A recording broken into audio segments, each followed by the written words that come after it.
Personal finance expert and MeVest founder Lesley-Anne Scorgie joining us on Canada Now. And Lesley-Anne, a recent article of yours in the Star discusses 5 signs on having an online shopping problem and then how to fix it. The fact is, if you even had a fleeting thought that maybe you and your online shopping habits might not be that good, there's a really strong chance they are not very good. So I want to validate that right off the top. I think the other thing is that there's some subconscious things that we're doing when we're online shopping that maybe we got to unpack and dig to see if we have a problem, which is what I was focused on when I was writing my piece in the Star this past week. Like, what are the signs that you are overdoing it? And the other part to that is, once you see a sign, my best advice is that you pump the brakes and take a break from the online shopping, because it's probably not very good.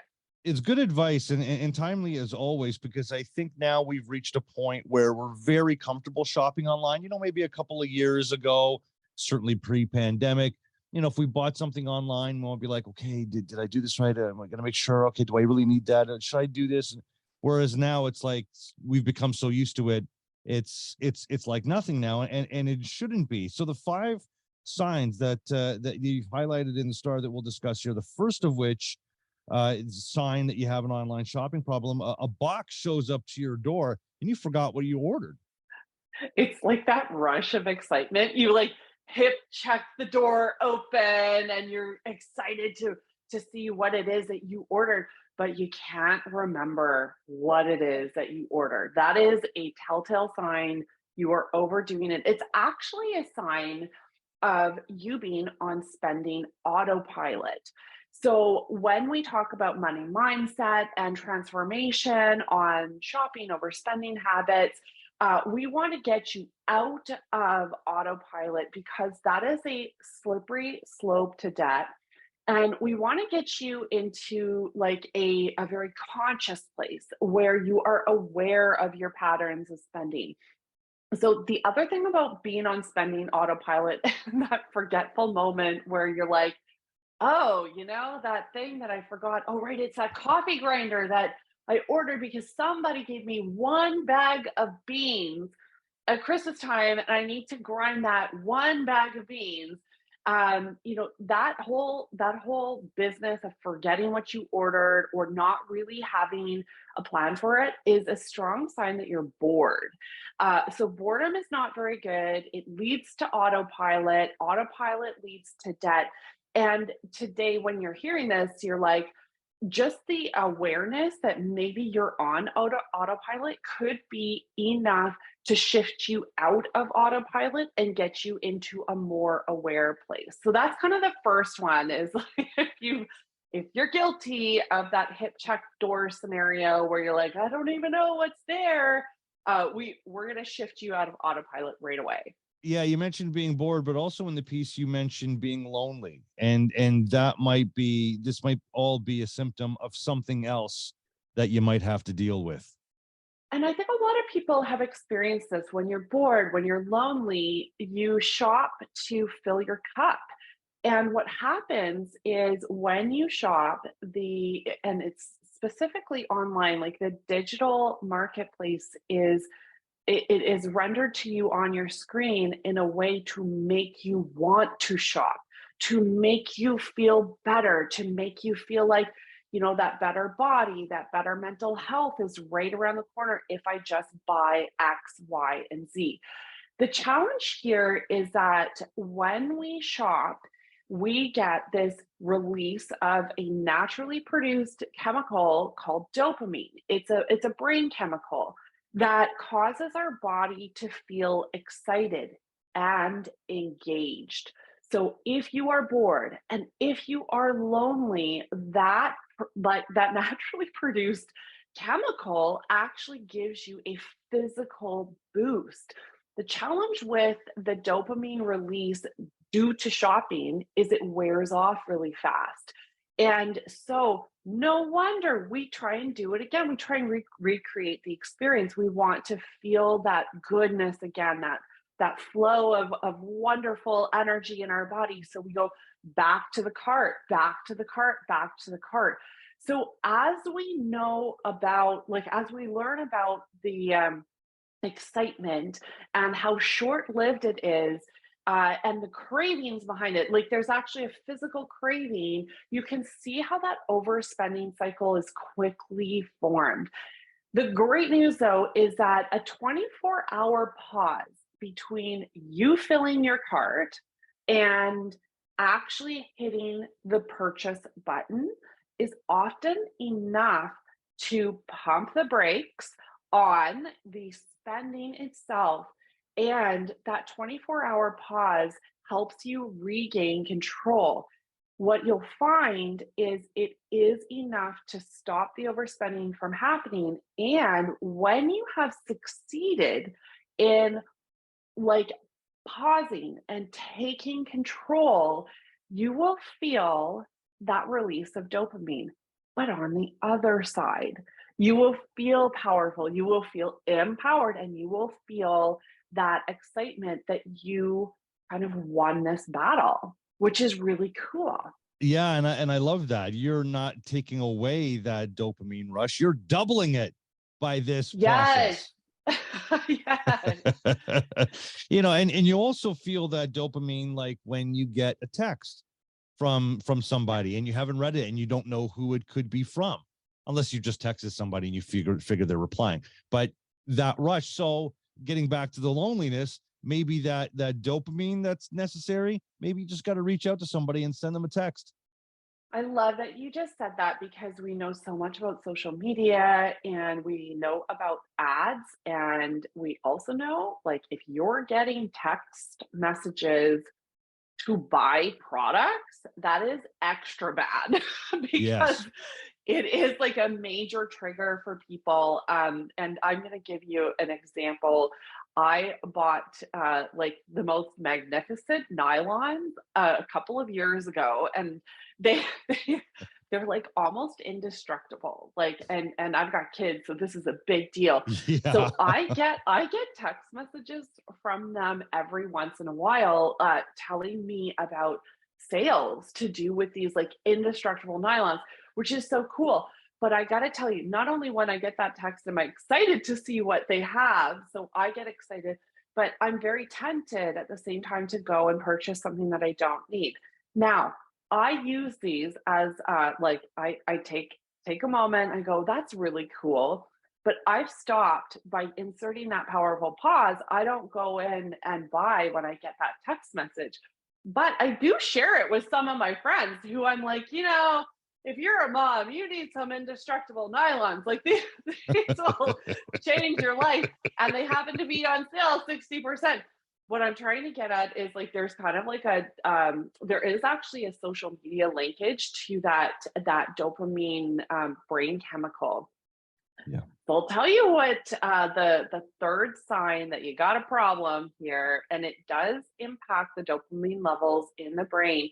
It is your credit card balance. And if it's continuing to rise and you are still not sure how this is happening, that is a telltale sign that you are not in control, that you do have an online spending problem, and that it is time to make peace with what is really happening in your spending.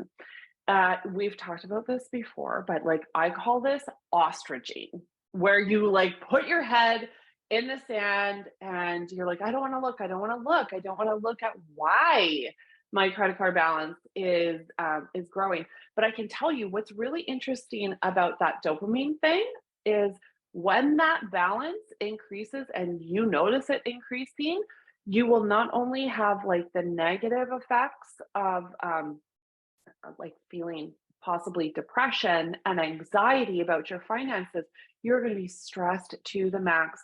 Stress not only because the balance is high, but stress because you're like, I don't know why, which is so dangerous. Yeah, it really is. And we've talked about packages having arrived at your door and the excitement you might feel when that happens. sometimes confusion, as we've talked about, but you still have packages unopened, let's say, or previous orders with price tags still on them. That's another sign. Yeah. So your go-to move here is to return them. So as you're trying to bring your credit card balance you got down, you're going to return what you can. You're going to sell what you can on Kijiji, Facebook Marketplace.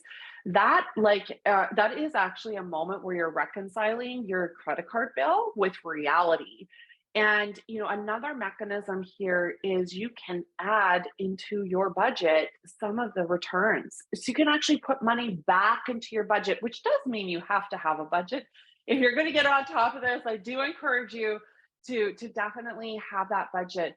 But like there's something unique about like having to rid yourself of the problem in the first place, like looking at the unopened packages and having that moment of truth to say, gosh, like I think I have a problem here. I am staring these price tags back in my face and they're worth $350 or whatever. I'm going to go and return them. And that's when you start taking power back.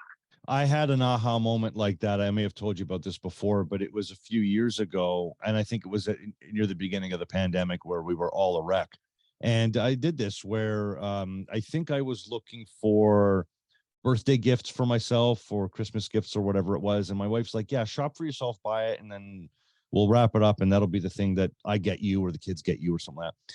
And I remember I was looking at baseball caps because I love baseball caps. That's like the only thing I'll order online, right? So I was looking at baseball caps and I saw one and I was like, I like that one. That one's really, really good. And I was like, but it looks familiar. And so I went up and looked in my shelf. I already had it. No wonder I liked it. No wonder. And like you see this all the time, like very similar, dresses, nylons, caps. Exactly. There's a high chance that we have them. So the last sign that I would say, if you think maybe you got an online spending problem, a really telltale sign that it is a big problem is if a family member or a friend actually says to you, I think you have a problem with shopping. So this can be like an all-out intervention, or it could be, passing comments like maybe, did you really need that? It seems like you already have one of those. The funny thing about family and friends is it actually takes usually a lot to bring up a comment and an extra lot if Yeah. they want to have an intervention with you. But it really, like, it takes almost moving a mountain for them to say something to you. And if you can step back for a moment and just recognize, like, your family is saying something to you because they want you to have a better future. 95% chance that is why they're saying it to you. And somewhere along the way, they have lost faith that you even believe in having a better future for yourself. And Yeah. so if they're saying it to you, honestly, pay attention, have a moment, have a discussion, because it takes a lot for somebody who cares about you to flag this with you out of love, which is, I think, a beautiful opportunity to kind of make peace. Like, I got a problem, I'm going to work on it. Here are a couple of techniques that we talked about some of them today to implement to kind of like get on top of this spending challenge. Yeah, and you talk about it towards the end is to overcome all of this, finding that reason to have a better future. I mean, for me, and I think I would be in the majority of people that might want to curb this issue, and not that I really had an issue going back to the baseball cap incident, but I think about my kids. Like whenever I think about like spending, I'm like, do I really need to spend $20 on that? Because I could be spending $20 on this. It could go towards this camp that my kid's going to go to. Like I'm always thinking about what I'm leaving them, what I need to be getting them, because really I have everything I need. I don't really need anything. And that's your why, right? That's your Yeah. reason for having a strong financial situation. It's because it's not just about you anymore, it's about something bigger. Now, you don't have to be a parent to see your why. You can be anybody that has a hope for a better future for yourself, for the freedom that comes with having financial security, for a better career, for a better community. Whatever it is that's going to motivate you, I would say, like, anchoring all of these principles that we've talked about today, if you really want to stop overspending, find a real reason to get to a better place financially. And if you can unpack that, a lot of these challenges, they start to go away because the choices that you make with your finances become more clear. Is it the $20 here, or is it the $20 going toward my future? Your future self will thank you for even thinking about what we're talking about today, which is stopping the overspending cycle, and or at least pausing it so that you can have a reflective moment. So if this is just what's going on for you for a week, like, having that reflective moment can be enough to completely change your overspending habits. But you do need to give it some space. You got to give it a try. Have the, unpack it. And if you need to, talk to somebody, a friend, a therapist, like, go do it. Right? Like, these are important decisions that are coming up. Absolutely. Check out mevest.ca, personal finance expert, Mevest founder, Hank and Dot's mom, Lesley-Anne Scorgie. Lesley-Anne, appreciate it as always. We'll talk again next week. Thanks, Jeff.